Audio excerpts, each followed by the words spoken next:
সিনেমায় নাম লেখালেন ছোট পর্দার অভিনেত্রী অলঙ্কার চৌধুরী। 2021-22 অর্থবছরের সরকারি অনুদানে নির্মিত মুক্তির ছোট গল্প নামের সিনেমায় অভিনয় করেছেন তিনি।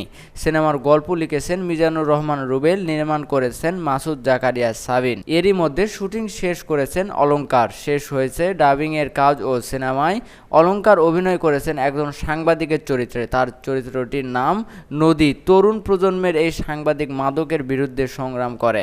মহান মুক্তিযুদ্ধে বীর মুক্তিযোদ্ধাদের যে ভূমিকা তা তুলে ধরার পাশাপাশি মুক্তিযোদ্ধাদের স্বপ্নের দেশ গড়ে তোলার স্বপ্ন নিয়ে কাজ করতে চায়। সিনেমায় অভিনয় করা প্রসঙ্গে অলঙ্কার চৌধুরী বলেন, 1971 সালের মুক্তিযুদ্ধদের পর দেশ স্বাধীন হয়েছে, কিন্তু সত্যি কি দেশ পুরোপুরি স্বাধীন হয়েছে?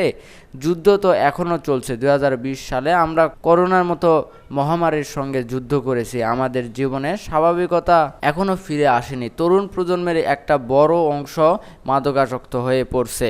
মাদকের সঙ্গে প্রতিনিয়ত যুদ্ধ করতে হচ্ছে আমাদের।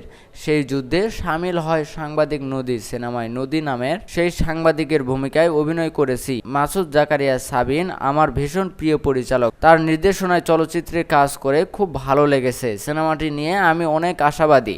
অলঙ্কার জানিয়েছে, শিগগিরই সিনেমাটি সেন্সর বোর্ডে জমা দেওয়া হবে। সেন্সর ছাড়পত্র পাওয়ার পর চলতি বছরই মুক্তি পেতে পারে সিনেমাটি। মুক্তির ছোট গল্প সিনেমায় আরও অভিনয় করেছেন নিপুণ, শতাব্দী ওয়াদুদ প্রমুখ। অন্যদিকে অলঙ্কার এখন শুটিং করছেন হিমেল ইশাক পরিচালিত বিটিভির জোড়া শালিক ধারাবাহিক নাটকে।